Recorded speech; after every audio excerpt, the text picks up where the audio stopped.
आतिशी CM पद से इस्तीफा देने के लिए अब से थोड़ी देर पहले उपराज्यपाल के पास पहुंची दिल्ली एलजी को। उन्होंने अपना इस्तीफा सौंप दिया है। उपराज्यपाल को आतिशी ने अपना इस्तीफा सौंप दिया है। तो आतिशी ने मुख्यमंत्री पद से इस्तीफा दे दिया है।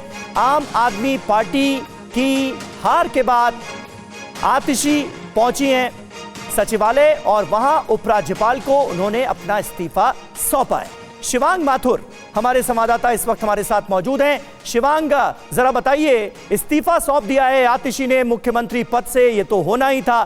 क्या हुआ, मुलाकात कैसी रही, कुछ और डिटेल सामने आई है?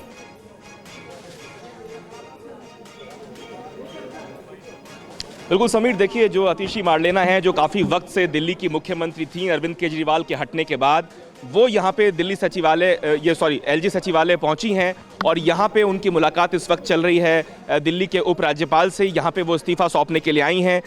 रात ही उन्होंने ये तय किया था कि आज सुबह 11 बजे का वक्त तय किया गया था कि जब वो यहाँ पे आके अपना इस्तीफा सौंपेंगी। बाकायदा पूरा अपना मुख्यमंत्री का जो पूरा काफिला होता है दिल्ली के अंदर, उसके साथ वो यहाँ पे पहुँची और यहाँ पे वो अपना इस्तीफा सौंपेंगी। तो खुद तो चुनाव जीती हैं, लेकिन आम आदमी पार्टी को जिस तरह की करारी हार का सामना दिल्ली में करना पड़ा है, उसके बाद कहीं ना कहीं आम आदमी पार्टी में हताशा और निराशा साफ तौर पे देखी जा सकती है। कल हमने विजुअल्स देखे कि किस तरीके से आतिशी खुद अपनी जीत का जो है वो जश्न मना रही थी, लेकिन जिस तरीके से अरविंद केजरीवाल और मनीष सिसोदिया जैसे बड़े नेताओं को हार का सामना करना पड़ा, पार्टी को फिर से सोचना होगा कि किस तरीके से पार्टी को वो फिर से एक बार खड़ा करने की कोशिश करेंगे। और आतिशी इस वक्त यहाँ पे एलजी हाउस के अंदर हैं। जब वो यहाँ से निकलेंगी, हम कोशिश करेंगे उनसे बात करने की और पूछेंगे कि अब आगे की रणनीति क्या होगी आम आदमी पार्टी की। ठीक है शिवांग, आप नजर बनाए रखिए। फिलहाल आपका शुक्रिया। जी हाँ, तो आतिशी पहुंची इस्तीफा सौंपने के लिए, लेकिन क्या हो रहा है आम आदमी पार्टी कांग्रेस पार्टी के बीच और इंडिया अलायंस के बीच? क्योंकि संजय राउत ने दिल्ली में अलग अलग चुनाव लड़ने पर सवाल उठाए हैं। कांग्रेस और आम आदमी पार्टी के अलग लड़ने से हार हुई है, कहा है संजय राउत ने। बीजेपी चाहती है कि हम आपस में लड़ें, आपस में लड़कर तानाशाही को नहीं हरा सकते हैं, ये कहना है संजय राउत का। संजय राउत ने सवाल उठाए हैं। इसके पहले भी जब चुनाव हो रहे थे तब इंडिया अलायंस के तमाम घटक दल ऐसे थे जो आम आदमी पार्टी का समर्थन कर रहे थे। कांग्रेस पार्टी अलग थलग दिखाई दे रही थी और अब सवाल उठाए जा रहे हैं इस बात पर कि अलग चुनाव लड़ने से हार हुई है।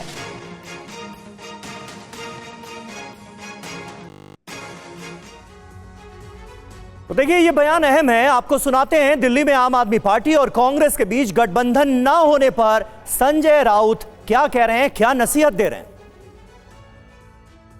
महाराष्ट्राच्या निकालानंतर दिल्लीनं जो निकाल दिला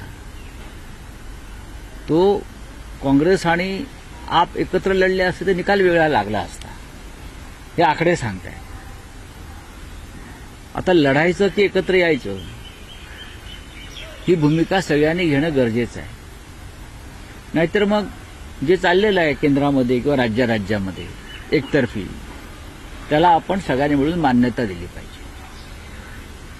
पण हा त्यातून देश टिकेल का, लोकशाही टिकेल का, विरोधी पक्षाचा आवाज राहील का, या गोष्टींचा विचार करण्याची वेळ आता आलेली आहे।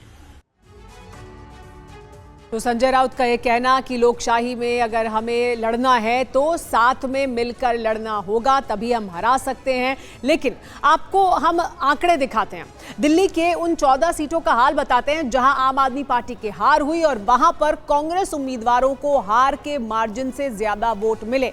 यानी अगर साथ होते तो क्या समीकरण बदले हुए होते। हालांकि 1+1 2 नहीं होता है चुनाव में हमेशा, लेकिन उसके बावजूद आंकड़े क्या कहते हैं देखिए।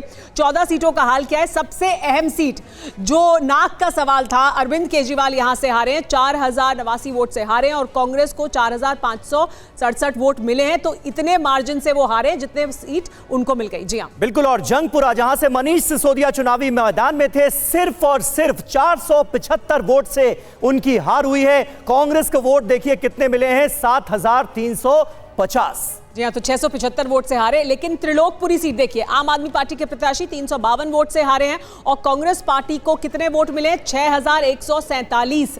यानी साथ होते तो सब तस्वीर बदली हुई होती इन सीटों पर। संगम विहार का हाल बता दीजिए। बिल्कुल, संगम विहार में देखिए, आम आदमी पार्टी के प्रत्याशी 344 वोटों से, सिर्फ 344 वोटों से हारे हैं। कांग्रेस को वोट मिले हैं 15863। अगर दोनों मिलकर लड़ते तो तस्वीर पलट जाती। इसीलिए ये सवाल, और ये 1-2 नहीं ये 14 सीटें हैं। देखिए तिमारपुर का हाल देखिए, आम आदमी पार्टी के प्रत्याशी 1168 वोट से हारे और कांग्रेस पार्टी को मिले 8361 वोट। तो बड़ा मार्जिन है, बड़े वोट कांग्रेस पार्टी ने हासिल किए और आम आदमी पार्टी को नुकसान पहुंचा। बिल्कुल, ये देखिए राजेंद्र नगर सीट, आम आदमी पार्टी के प्रत्याशी 1231 वोट से हारे और कांग्रेस को मिले 4015 वोट। फायदा बीजेपी को। अगली सीट आपको दिखाते हैं राजेंद्र नगर के बाद, क्योंकि एक दो नहीं, देखिए मालवीय नगर की सीट अहम सीट थी। ये आम आदमी पार्टी के प्रत्याशी 2131 वोट से हारे हैं और कांग्रेस पार्टी को मिले 6770 वोट। ऐसी 14 सीट हैं और इन 14 सीटों पर जो जीत का मार्जिन है, जो हार का मार्जिन है, वो कांग्रेस पार्टी को मिले वोटों से कहीं कम है। बिल्कुल, और इसीलिए इन 14 सीटों की चर्चा हो रही है। इसीलिए यह सवाल उठ रहा है कि कांग्रेस पार्टी ने आम आदमी पार्टी को हराया क्या? दिल्ली में कल चुनाव जीतने के बाद पीएम मोदी ने भी कांग्रेस को उसकी नीतियों को लेकर जमकर घेरा और कहा कि कांग्रेस अपने सहयोगियों को ही खत्म कर रही है। कांग्रेस एक परजीवी पार्टी बन चुकी है। ये खुद तो डूबती है, अपने साथियों को भी डुबोती है। साथियों, कांग्रेस एक के बाद एक अपने सहयोगियों को खत्म कर रही है और इनका तरीका भी बड़ा मजेदार है। आज की कांग्रेस अपने सहयोगों की जो भाषा है, जो उनके एजेंडा है, उसी को चुराने में लगी हुई है। उनके मुद्दे चुराती है, फिर उनके वोट बैंक में सेंध मारती है। ये कहा प्रधानमंत्री नरेंद्र मोदी ने। हमने आपको वो सीटें भी बताई, ऐसी 14 सीटें हैं जिनमें अगर साथ होते तो तस्वीर शायद बदली हुई होती। लेकिन इस पर बात करने के लिए हमारे साथ तमाम मेहमान भी जुड़ गए हैं। राजीव बब्बर हमारे साथ मौजूद हैं, बीजेपी के प्रवक्ता, नव्यान शर्मा मौजूद हैं आम आदमी पार्टी से, और प्रियंका गुप्ता मौजूद हैं कांग्रेस पार्टी के प्रवक्ता, और अवधेश कुमार जी हमारे साथ मौजूद हैं, वरिष्ठ पत्रकार। आप सबका बहुत स्वागत है। अमोद राय बीजेपी दफ्तर से हमारे साथ जुड़े हैं, क्योंकि वहां पर गतिविधियां बहुत तेजी से बदल रही हैं, बैठकों का दौर जारी है, तो वहां पर भी हमारी नजर बनी हुई है। लेकिन सबसे पहले हमारे साथ आम आदमी पार्टी से नव्यान मौजूद है। नव्यान, कांग्रेस पार्टी से कल से यह सवाल पूछा जा रहा है बार बार कि अगर आप साथ होते तो क्या तस्वीर बदली हुई होती, लेकिन कांग्रेस पार्टी की तरफ से लगातार यह बयान दिया जा रहा है कि हमें अपने अस्तित्व के लिए भी लड़ना था, लेकिन आम आदमी पार्टी की तरफ से शुरू से ही साफ संकेत दे दिए गए थे कि हम अकेले लड़ेंगे, हम आपके साथ चुनाव नहीं लड़ेंगे। क्या आम आदमी पार्टी ने अंडर एस्टिमेट किया कांग्रेस पार्टी के साथ जाने को? अगर साथ होते तो क्या तस्वीर बदली होती, या आपने अपने आप को ओवर एस्टिमेट किया? देखिए, बहुत बहुत नमस्कार। और देखिए, कांग्रेस एक अलग पार्टी है, उनकी एक अलग संगठन है, उनके पास पूरा अधिकार है लड़ने, लड़े, इसमें कोई गलत बात तो है नहीं, लड़ना चाहिए। जहां तक हमारी बात है, हम अपनी नीतियों पर, हम अपने काम पर चुनाव लड़ना चाहते थे। हम शुरू से ही इस चीज के लिए अफर्म थे, और हम रादर देन कि कांग्रेस को इतने वोट मिल गए उसकी वजह से हमारे लिए, हम तो इंट्रोस्पेक्शन करेंगे कि हमारे 10% 8% वोट कम क्यों हो गए। हमारा ध्यान इस चीज पे है। हमें ये उम्मीद थी कि हम 50% से ज्यादा वोट लेके जाएंगे। हमें इसके ऊपर इंट्रोस्पेक्शन करने की जरूरत है कि क्यों कांग्रेस जो है वो 6-7% वोट लेगी। हमें कांग्रेस से कोई वो नहीं है। हमारा पूरा ध्यान इसी पे है कि हमारा पूरा फोकस जो था वो डेवलपमेंट पे था। कहां पर कमी रह गई कि हम डेवलपमेंट को, हमारे जो कुछ प्रतिशत वोट कम हुआ है, हम उस पे फोकस करके उसको और सुधारेंगे। हम आगे की तैयारी करेंगे। जनता ने जो हमें मैंडेट दिया ऑपोजिशन में रहने का, हम उसकी भूमिका बहुत अच्छे से नहीं, मैंडेट तो दिया है बिल्कुल ऑपोजिशन में रहने का, आप सही कह रहे हैं, लेकिन आम आदमी पार्टी को 22 सीटें हासिल हुई हैं। 14 सीटें ऐसी हैं जहां पर आपके कैंडिडेट बहुत कम मार्जिन से हारे हैं, और अगर 14 और 22 को जोड़ दिया जाता है तो 36 का आंकड़ा सामने आता है, जो कि बहुमत का आंकड़ा है। इसलिए ये सवाल उठ रहे हैं प्रियंका जी, क्या कांग्रेस पार्टी को इस बात की खुशी है 2% वोट परसेंटेज अपना बढ़ाकर कि हमने हरा दिया? देखिए आम आदमी पार्टी को, आपके कई नेता जो हैं वो हंसते मुस्कुराते फोटो भी पोस्ट कर रहे हैं एक्स पर। क्या इस बात की खुशी है, या फिर इस बात का गम है कि बीजेपी जीत गई? देखिए, मुझे सबसे पहले तो ये लगता है कि भारतीय जनता पार्टी तो खुशी भी नहीं मना पाती। भारतीय जनता पार्टी इसी सदमे में है कि वो जीत कैसे गई है। हकीकत ये है कि भारतीय जनता पार्टी के सामने बहुत सारे चैलेंजेस हैं, उसको फोकस करना चाहिए, ना कि ये फोकस करना चाहिए कि कौन किसको खा रहा है। वैसे कौन किसको खा रहा है ये तो बेहतर समझते हो कि महाराष्ट्र में किसको खाया, पंजाब में किसको खाया, और बिहार में किसको खाने पर लगे हुए हैं, ये तो बेहतर जनता समझती है। और रही बात आम आदमी पार्टी की, अरे भाई, जब बबूल बोएंगे तो आम कहाँ से खाएंगे? तो ये तो करनी का फल है जो उनको मिला। अब वो आत्मचिंतन करें, आत्ममंथन करें। और रही बात कांग्रेस पार्टी, तो कांग्रेस पार्टी तो भी गोवा में भी लड़ी थी, तब किसी ने कोई सजेशन नहीं दिया। जब गुजरात में लड़ती है तब कोई नहीं इस तरह की जो है सजेशन देता है। तो मुझे लगता है कि कम से कम जायज होना चाहिए जो भी आप कह रहे हो, उसमें थोड़ा सा जो है ना नैतिकता भी होनी चाहिए। अब नैतिकता ही सबकी खो चुकी है तो कोई क्या करे। कांग्रेस ने अपनी लड़ाई लड़ी और जोरदार और पुरजोर तरीके से लड़ी। ठीक है, दिल्ली की जनता ने हमें विश्वास नहीं किया, दिल्ली की जनता ने इस पर भी आएंगे कि कांग्रेस पार्टी ने क्या पुरजोर तरीके से लड़ाई लड़ी और पुरजोर तरीके से लड़ सकती थी क्या, कहां कमी रही। लेकिन राजीव बब्बर जी हमारे साथ मौजूद हैं, बीजेपी के प्रवक्ता हैं। राजीव बब्बर जी, बीजेपी को तो खुश होना चाहिए, क्या कांग्रेस पार्टी सहायक रही आपकी जीत में? क्योंकि 14 सीटें ऐसी हैं, अगर 7 होते तो क्या तस्वीर बदली हुई होती? देखिए, हम अपने एजेंडा पे चुनाव लड़ रहे थे। अब ये कांग्रेस की प्रवक्ता हमारी जो बहन है, मेरे को हंसी आ रही थी। मतलब 3 बार चुनने की हैट्रिक करने के बाद भी इनकी भाषा अभी बदल नहीं रही है। हो सकता है इनको और अनुभव लेना हो अभी सामाजिक जीवन का। परंतु मैं आपको भारतीय जनता पार्टी की स्ट्रैटेजी बताता हूँ। हमने चुनाव पॉजिटिव एजेंडा पे रखा, प्रधानमंत्री जी की गारंटी पे चुनाव लड़ा, जो चीज कही उसको तथ्यों को दिल्ली के सामने रखा कि हमने ये वादा कर रहे हैं, हमारे घोषणा पत्र में ये 250 वादे हैं और इनका बैकग्राउंड ये है कि हमने अन्य प्रांतों में ये सब पूरे किए हैं। आप हमको देखिए, दोनों को देखिए और फिर चुनिए। लेकिन हम दिल्ली में विकास करना चाहते हैं, हम दिल्ली में यमुना साफ करना चाहते हैं, हम प्रदूषण खत्म करना चाहते हैं, हम पानी साफ लाना चाहते हैं और हर चीज को हमने तथ्यों पर जनता के बीच में रखा और जनता ने स्वीकारा। रही बात इनकी, आम आदमी पार्टी की और कांग्रेस पार्टी की, देखिए हम अपने घर में पहले दिन से 51% वोट का टारगेट लेकर काम कर रहे थे। हमको ये था कि हमको 51% वोट लेना है और हमने उसके लिए मेहनत करी और इसीलिए उसके लिए कमर कसी और अगर आप देखेंगे हम उसके बहुत नजदीक पहुंच गए। तो इसलिए हमारे चुनाव की जो स्ट्रैटेजी थी वो बहुत स्पष्ट थी। राजीव बब्बर जी, भारतीय जनता पार्टी प्रधानमंत्री मोदी जी की गारंटी आपने पर जो चुनाव रखा मार्जिन उसके बहुत करीब तक पहुंचे, लेकिन आपके और आम आदमी पार्टी के बीच में वोट प्रतिशत का जो अंतर है वो बहुत ज्यादा नहीं है, 2% का ही लगभग अंतर है। तो आम आदमी पार्टी तो ये कह रही है और इसी वजह से ये सवाल है कि अगर साथ में होते, कांग्रेस पार्टी के साथ आम आदमी पार्टी होती, तो क्या वो अंतर फिर आपके लिए मुश्किल पैदा करता? पर ये प्रश्न तो देखिए ना, ये प्रश्न तो इनके लिए है, इन दोनों भाइयों के लिए है, ये प्रश्न मेरे लिए नहीं है। मैं तो अपने पॉजिटिव एजेंडे पे as a party, Bharatiya Janata party as a positive एजेंडे पे अपना चुनाव लड़ रही थी। और दूसरा, अरविंद केजरीवाल ने जो दिल्ली के साथ में दुष्कर्म किया, जिसके कारण से प्रधानमंत्री जी ने इनको आपदा कहा, हम वो स्पष्टता से लोगों को बताने में सफल रहे। ठीक है, लेकिन आप कह रहे हैं कि ये सवाल आपके लिए नहीं है। मतलब बीजेपी के लिहाज से, राजीव बब्बर जी, बीजेपी के लिहाज से सिर्फ ये सवाल बन रहा है कि भाई अगर आम आदमी पार्टी और कांग्रेस अगर साथ में मिलकर लड़ते, क्योंकि जो वोट परसेंटेज का फासला है वो 2% का ही है, तो फिर खेल पलट भी सकता था क्या? अवधेश जी, क्या आपको इस सवाल में दम नजर आता है, जिन 14 सीटों का हम जिक्र कर रहे हैं? मैं इस सवाल का भी उत्तर दे दूंगा, पहले आप अवधेश जी से ले लीजिए। देखिए समीर जी, मतलब इन 14 सीटों पर जो कुछ हुआ है, जो मार्जिन कम रहा है, क्या कांग्रेस पार्टी ने आम आदमी पार्टी को हराया? नहीं, देखिए ऐसा है कि प्रधानमंत्री जी ने जो कांग्रेस और उनके साथी दलों के बारे में बोला है वो एक अलग कंटेक्स्ट है और वो भी अत्यंत महत्वपूर्ण है। और हम लोग जो चर्चा कर रहे हैं कि कांग्रेस और उनके साथियों के संबंध और चुनावों में जीत हार, ये भी ज़्यादा महत्वपूर्ण है। इस पर ठीक से विचार करने की जरूरत है। पहली बात तो ये है कि ये जो पार्टियां कांग्रेस के विरुद्ध झंडा उठाकर व्यवस्था परिवर्तन के नाम से कि कांग्रेस की जो कल्चर है उसको खत्म करेंगे, सत्ता में आई है, अगर उसको जीतने के लिए उसी कांग्रेस का सहारा लेना पड़े और हमारा विश्लेषण यही हो, तो इसका अर्थ है कि हम इस देश में एक अनैतिक, सिद्धांतहीन, दिशाहीन, लक्ष्यहीन, केवल सत्ता के लिए राजनीति की कल्पना करते हैं। पहली बात तो यह होती है।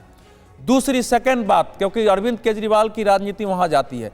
दूसरी बात है कि जिस पार्टी के 67 उम्मीदवारों की जमानत जब्त हो गई, अगर महाक्रांति के महानायक अरविंद केजरीवाल की पार्टी को विजय के लिए उसका सहारा लेना पड़े। अवधेश जी वहां से तो बहुत दूर आ गए ना सर, मैं अरविंद जरा केजरीवाल। आ गए हैं, पहली बार ही उन्होंने कांग्रेस पार्टी के तो साथ आ मिलकर गए हैं, बना ली तो थी उसी का सरकार। अब कहाँ हम उसकी बात कर रहे हैं कि कांग्रेस पार्टी का साथ नहीं दे सकते। समीरा जी, इसी का विश्लेषण समायरा जी करना पड़ेगा कि कहां से चले थे और कहां आ गए, राजनीति ऐसी क्यों आ गई है। और महाराष्ट्र में विधानसभा चुनाव में तीनों पार्टियां मिलकर लड़ी थी और परिणाम क्या आए हमारे सामने है। तो राजनीति में दो लोग मिल जाएं उसका मतलब 1 और 1 11 नहीं हो सकता है, 1 1 2 तक भी सीमित हो सकती है। तो यह कल्पना करना, तो मुझे लगता है, देखिए जो सत्ता विरोधी रुझान था उसकी कल्पना करिए। 123 बूथों पर में से अरविंद केजरीवाल जी 115 बूथों पर हारे हैं। आप सोचिए क्या एक महानायक के बारे में थी, अब कांग्रेस उसको बचा दे, सबके सामने अस्तित्व की लड़ाई है और बचा दे। और संजय राउत, लेकिन ये सवाल अवधेश जी, ये सवाल तो इंडिया गठबंधन से ही उठ रहा है ना। अब इंडिया गठबंधन बचा है नहीं बचा है इस पर चर्चा हो सकती है, लेकिन उमर अब्दुल्ला ने कहा लड़ो लड़ो आपस में, लड़ो लड़ के एक दूसरे को खत्म कर दो। अब वही बात शिवसेना यूबीटी के सांसद संजय राउत कहते हुए नजर आ रहे हैं, साथ मिलकर लड़ते तो हरा देते। शिवसेना ने मिलकर सरकार बनाई, लड़ा, इसका हश्र होगा। शिवसेना ध्वस्त हो गई, पार्टी टूट गई, अब उसके 6 से 7 सांसद भी जाने वाले हैं। तो कांग्रेस क्या इसीलिए बलि चढ़ा करके और अपनी पार्टी को टूटने का करे?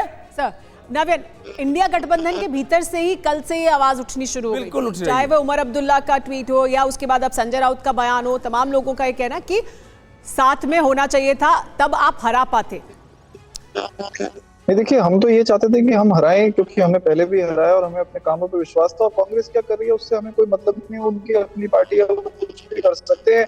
हमारा तो ये कहना है कि हमें 1.5% वोट कैसे हमारा कम रह गया, हमने इसके ऊपर ध्यान देना है। हम हमारे और बीजेपी की जीत में केवल 1.5% वोट का अंतर है। अगर 1.5 नहीं 2 से थोड़ा सा ज्यादा, आपने 1.5 कर दिया। 1.5 उनका नहीं 1.5 उनका कम होता है और हमारा 1.5 ज्यादा होता है तो हम जीत जाते हैं, ये मैं बोल रहा हूँ। तो 1.5 से 2% जो हमारा वोट शेयर जो हमारा मिसिंग रह गया, हमें उस पर फोकस नहीं। तो आप इंडिया अलायंस का हिस्सा नहीं है, ये सब देखिए, आप इंडिया अलायंस का हिस्सा नहीं है। ये सब डिस्कशन चुनाव से पहले हो सकती है, चुनाव के बाद इन डिस्कशंस का कोई मतलब नहीं तो है। चुनाव के बाद तो विश्लेषण होगा ना, चुनाव के बाद ही तो विश्लेषण होगा कि चुनाव में क्या हुआ, क्यों हुआ। हमारा ध्यान विश्लेषण की जगह हमारी कमियों पर है कि कहाँ कमियां रही। वो तो आप अपने व्यक्तिगत कमियां पार्टी की ढूंढ लेंगे, लेकिन मैं पूछ रही हूँ, आप इंडिया अलायंस का तो हिस्सा हैं, आपके अलायंस पार्टनर्स कुछ कह रहे हैं, उस पर प्रतिक्रिया होगी ना कोई? नहीं, देखिए हम जीत के लिए कभी किसी पे डिपेंडेंट नहीं होते। हमें अपनी जीत हमें अपने कामों पर करनी थी। अगर 1-1.5% का डिफरेंस रहेगा तो हमें उस पर ध्यान देना है कि कहाँ कमी रह गई। ठीक है, कहाँ कमी रह गई। और जब आप इस पर चर्चा कर रहे हैं कि कहाँ कमी रह गई, तो आपको ये कमी नजर नहीं आ रही है कि हम साथ मिलकर लड़ते तो शायद नतीजे उलट हो सकते थे। फिलहाल मैं आपका ये रुख मान लेता हूं, मुझे अगली खबर का रुख करना है। दिल्ली सीएम को लेकर बड़ी खबर है, 14 फरवरी के बाद शपथ ग्रहण समारोह होगा। सोर्सेस के हवाले से यह अहम खबर सामने आ रही है। पीएम के विदेश से लौटने के बाद शपथ ग्रहण समारोह होगा। हम सबको यह पता है कि 10 फरवरी से फ्रांस और अमेरिका के दौरे पर जा रहे हैं प्रधानमंत्री मोदी।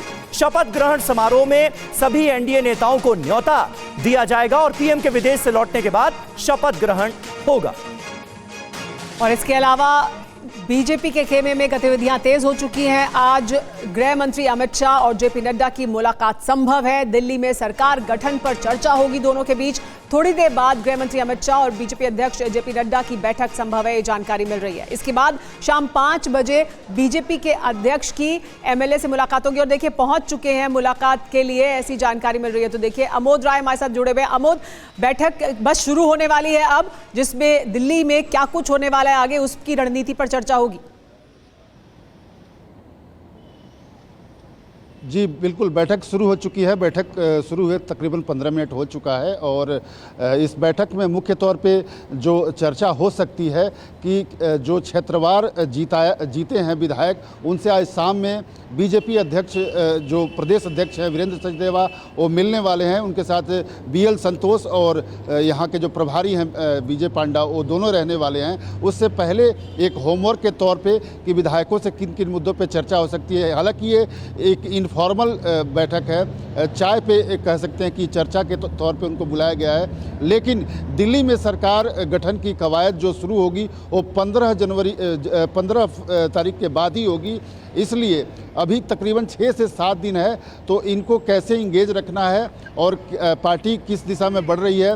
अगला मुख्यमंत्री का जो चुनाव है उसके लिए जो प्रधानमंत्री के साथ मंथन होना है, उससे पहले एक फीडबैक के तौर पे भी इस बैठक को देखा जा सकता है, जाना जा सकता है, समझा जा सकता है।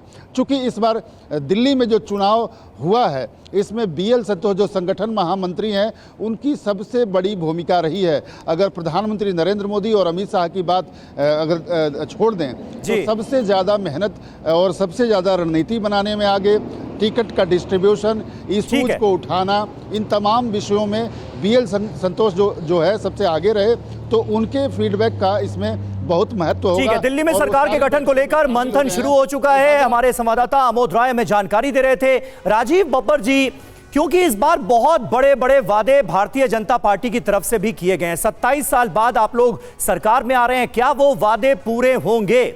और एक मजबूत ऑपोजिशन भी आपको मिला है। मतलब अगर अभी तक बात करें, आम आदमी पार्टी की सरकार के सामने उतना मजबूत ऑपोजिशन नहीं था, आप लोगों के नंबर सिर्फ 8 थे, लेकिन अब एक मजबूत विपक्ष है आपके सामने। तैयारी क्या है? देखिए, सबसे पहले तो आपने जो बात कही वायदों की जी, तो कल आपने अगर राष्ट्रीय अध्यक्ष जी का उद्बोधन सुना हो, उन्होंने कहा कि मोदी की गारंटी का मतलब होता है गारंटी पूरा होने की गारंटी। और जो हमने कहा, हमें बहुत सारे लोगों ने कहा कि आपका घोषणा पत्र देर से आ रहा है, आपको इतना समय क्यों लगा। हमने कम से कम दिल्ली के 2.5 लाख लोगों को इन्वॉल्व किया, डिफरेंट एसोसिएशंस को इन्वॉल्व किया, एस्पिरेशंस को समझा। जब हमने घोषणा पत्र देना था तब ये भी सोचा कि कहां से दिया जाएगा। केजरीवाल साहब जैसे नहीं कि मैं सब बहनों को 1000 रुपए दूंगा, कब दूंगा, लोकसभा चुनाव से पहले कहा था। लोकसभा चुनाव बीत गया, भाई साहब सो गए। उसके बाद जैसे ही चुनाव आया, मैंने पास कर दिया 1000 रुपए, लेकिन दूंगा 2100 रुपए। तो भारतीय जनता पार्टी जिसकी 20 राज्यों में सरकार है जी, इतना गैर जिम्मेदारी काम नहीं कर सकती। जो हमने कहा है, ठीक है राजीव बब्बर जी, जो आपने कहा है वो आप पूरा करेंगे, गारंटी दी है सर। लेकिन मेरा अगला सवाल, जो सबके मन में सवाल है, जो सब जानना चाहते हैं, मंथन चल रहा है, जाहिर सी बात है आप भी पूरी तरह से शायद ना बताएं, लेकिन क्योंकि दिल्ली की जो राजनीति है उससे आप जुड़े रहे हैं, दिल्ली में हर वर्ग ने, चाहे वो पंजाबी वोटर हो, पूर्वांचली वोटर हो, वैश्य समाज हो, सबने वोट किया है बीजेपी के लिए इस वक्त। तो फिर कौन सा फैक्टर सबसे अहम फैक्टर होगा मुख्यमंत्री को चुनने के लिए? क्योंकि ये कहा जा रहा है कि पूर्वांचली भी हो सकता है, ये भी कहा जा रहा है कि बीजेपी के बड़े नेता हो सकते हैं, परवेश वर्मा एक बड़ा फेस हो सकते हैं। तो कौन सा फैक्टर है जो काम करेगा? देखिए, मैं आपको बताता हूं कौन सा फैक्टर काम करेगा जो बहुत इंपॉर्टेंट है। देखिए, हमारे यहाँ पर, आप सब लोग तो इतने पुराना पत्रकार हैं, हमारे यहाँ पर आपने सिस्टम देखा है, विधायक दल की बैठक होगी, प्रवेशक तय होंगे, नेता जो है, हमारी जो केंद्रीय समिति है वो विचार करेगी, विभिन्न जगहों से चर्चा करने के बाद जहां लगेगा कि इस नाम पे सहमति और इस नाम को करने से लाभ रहेगा वो होगा। लेकिन एक चीज समझिए, भारतीय जनता पार्टी, आप देखिए ये चुनाव सब बोलते रहे, इन्होंने तो पूरी दिल्ली भरी थी ना कि बीजेपी का दूल्हा कौन, और संजय सिंह जी तो बारात निकाल रहे थे दूल्हे के लिए कि बीजेपी का दूल्हा कौन। तो हम तो बिना दूल्हे के चुनाव लड़े, हम कलेक्टिव लीडरशिप में, एक बात को आप ध्यान से समझिए, ठीक है, हम दिल्ली का समय खत्म हो रहा है राजीव जी, समय खत्म हो रहा है और आप सीधा जवाब भी नहीं दे रहे हैं, आप सीधा जवाब भी नहीं दे रहे हैं। मुझे यकीन है आप देना चाहते होंगे शायद, लेकिन दे नहीं सकते हैं कि पार्टी के बहुत सारे बंधन होते हैं जिनसे बंधे होते हैं। लेकिन बैठक चल रही है जहां पर इस बात को लेकर मंथन हो रहा है कि कौन होगा मुख्यमंत्री दिल्ली का अगला, और वो नाम भी जल्दी सामने आ जाएगा। मैंने उस बैठक से डिनाई नहीं किया, लेकिन हम कलेक्टिव लीडरशिप पे लड़े। ठीक है सर, हमारा समय खत्म हो गया। आप सबका बहुत बहुत शुक्रिया हमारे साथ जुड़ने के लिए।